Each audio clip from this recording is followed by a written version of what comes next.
மனைவிக்கு வந்து உடல்ல சரியில்லாம இருந்துச்சு. போன அமாவாசைக்கு வந்தோம். எந்திரிக்க முடியாது, உட்கார முடியாது, எதுவுமே பண்ண முடியாது, எதுவுமே பண்ண முடியாது. அந்த ஒரு சூழல்ல வந்து நம்ம வந்தோம். அடுத்த நம்ம மேல ஏதோ மில்லு போறோம், ஏதோ வந்து 2 வேலையை பார்க்கிறோம். அவங்க உட்கார்ந்து இருந்தோம். அவங்க வந்து சாமி என் மனைவி வந்து குணப்படுத்து அப்படின்னா, ஏமா மனைவி குணப்படுத்துறேன், அப்ப நீ வந்து உட்கார போறியா? என்ன பத்தி ஒன்றும் இல்லை, நீங்க இதை செய்யுங்க அப்படின்னு அவங்க வந்து நீ வந்து சொன்ன. சரிப்பா, இன்னும் வந்து எந்திரிப்பா, உட்காருவா, எல்லா வேலையும் செய்வா. இன்னும் கருப்பேன் உருவாக்கி கொடுத்தேன், போய் நடந்துடுவான். எதுவும் வலிக்காது செய்யாது, ஒன்றும் இது இல்லை. இன்னைக்கு வலி உனக்கு எதுக்கு பேசக்கூடாதுல்ல? என்னப்பா நீ உனக்கு எல்லாம் நல்லா இருக்குல்ல? அது பிள்ளைகளோட எதிர்காலம், நல்ல ஒரு வேலை வாய்ப்பு அதை வந்து உருவாக்கி கொடுக்கணும். அதை வந்து நான் கரெக்டாக உருவாக்கி கொடுத்துருப்பா, நல்லபடியா நடத்தி கொடுத்துறேன்.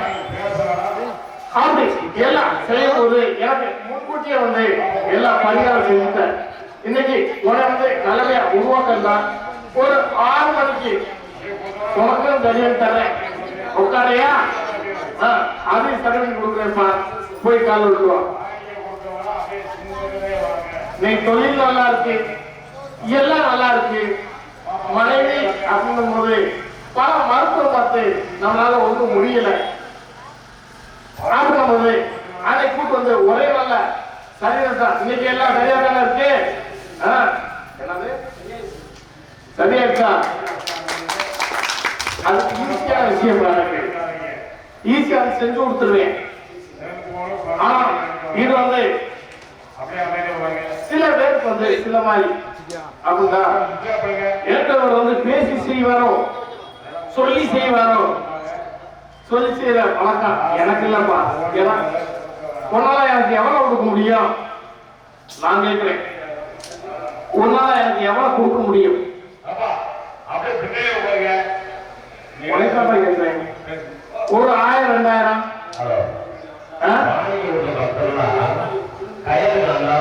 தினமும் கூலி தொழிலாளி. இந்த கூலி தொழிலாளி போய் நான் என்னத்த வை வாங்க முடியும்? அதை யாருக்கு புரியாது. அப்ப பேசுறது சாமி இவ்வளவு வாங்கி செஞ்சு கொடுக்குறாரோ, சாமி இவ்வளவு கூட்டி எல்லாம் செய்ய சொல்றாரோ, எப்படிப்பா செஞ்சேன்? நல்லபடியாச்சா? இதப்பா அந்த கரெக்டர். அடுத்து வந்து தொழிலே வந்து உருவாக்கித்தானே, அடுத்து உன் பிள்ளைகளுக்கு வேலையாக உருவாக்கித்தானே, அந்த தொழில் கூட வந்து பணத்தை மிச்சமணி கொடுக்குறேன்ப்பா. அவரை வந்து எல்லாத்தையும் காப்பாற்றி கொடுக்குறேன். ஆடி அமாவாசைக்கு ஒரு இடம் வெட்டி ஒரு கணவனை கொடுப்பான், ஒரு நாள் கொடுப்பான். இன்னைக்கு கொடுக்குறேன்.